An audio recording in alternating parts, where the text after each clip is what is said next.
Hey, future travelers! Ever wondered if you can pack a whole adventure into just 40 hours?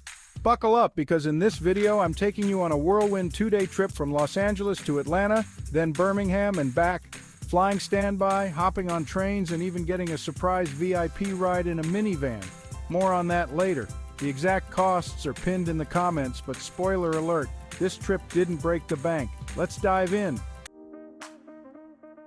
First up, the red-eye to Atlanta. As an airline employee, I flew standby on Delta. The first flight was full, no dice, but an hour later I snagged a seat and touched down in Atlanta around 6 a.m. Friday morning. Sleep? Overrated. Adventure? Let's go! A quick walk through the terminal led me to the MARTA train station. For $10, I got a public transit day pass. Maybe not the cheapest option, but worth it for the convenience. My mission? Check off another state capital from the list. The Georgia State Capitol is an easy 15-minute walk from the Garnett train stop, so after snapping a few photos, it was time for the next leg of the journey. Here's where things got interesting. Unlike many big cities, Atlanta's Amtrak station isn't downtown.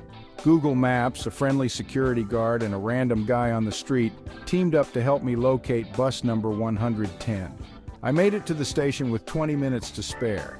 The Atlanta Amtrak station is old school, small, easy to navigate, and staffed with an Amtrak employee ready to help. In coach, seats aren't assigned in advance. You're directed to a car and pick any open seat. It's a definite upgrade from airplane seating. No middle seats, plenty of legroom, and if you need a change of scenery, the snack car has food and tables. After a 4.5-hour ride on the Amtrak Crescent, I arrived in Birmingham around 1 p.m.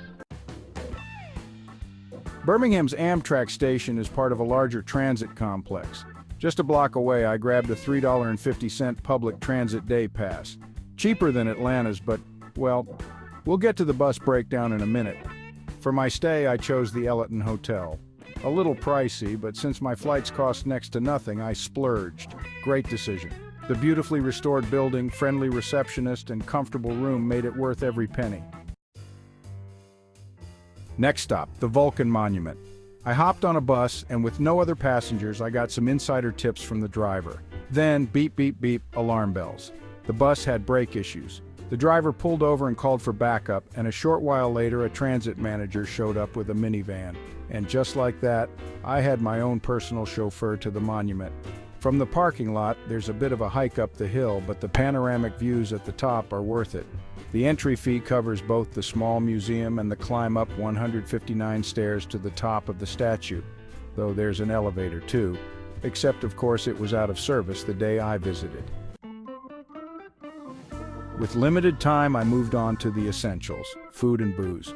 Okay, before we talk about food and booze, please help us out and consider subscribing to the channel. This month we're trying to double our subscribers, which sounds impressive until you realize we only have 5 subscribers right now. 5! It's ridiculous, so hit that subscribe button, we'd really appreciate it. Alright, moving on, first stop, the Paramount. A fun spot with arcade games, frozen palomas, and an American garage theme complete with neon signs and some unexpected Ohio and New Zealand sports decor. Next up, Carrigan's Public House. Located in a repurposed industrial building, this place has a cool vibe, great beer selection, and a roomy interior. Perfect if you're with a group. Taking a leisurely stroll back to the Elyton, there were plenty of other intriguing bars and restaurants that'll have to wait for next time. Before calling it a night, I booked an Uber for Saturday morning. A pro tip from the hotel receptionist. The driver arrived early, and I breezed through Birmingham's small, stress-free airport. Flying standby again, I connected in Dallas and landed back in LA around 3 p.m. So let's sum it up. Left Thursday night, 1 night on the plane, 1 night in a hotel. Returned Saturday afternoon. Total cost, $456. Detailed breakdown pinned in the comments. The 3 big takeaways. Number 1, get out there and travel. If I can do it, you can too. Number 2, trip details and costs matter. My flights were cheap, but I spent more on the hotel. So if you're on a budget, adjust accordingly. Number 3, consider working for an airline or hotel. The perks make travel way more affordable, especially for older travelers looking for a flexible side gig. That's it, folks. Got questions or trip ideas? Drop them in the comments. Don't forget to like and subscribe. Happy travels!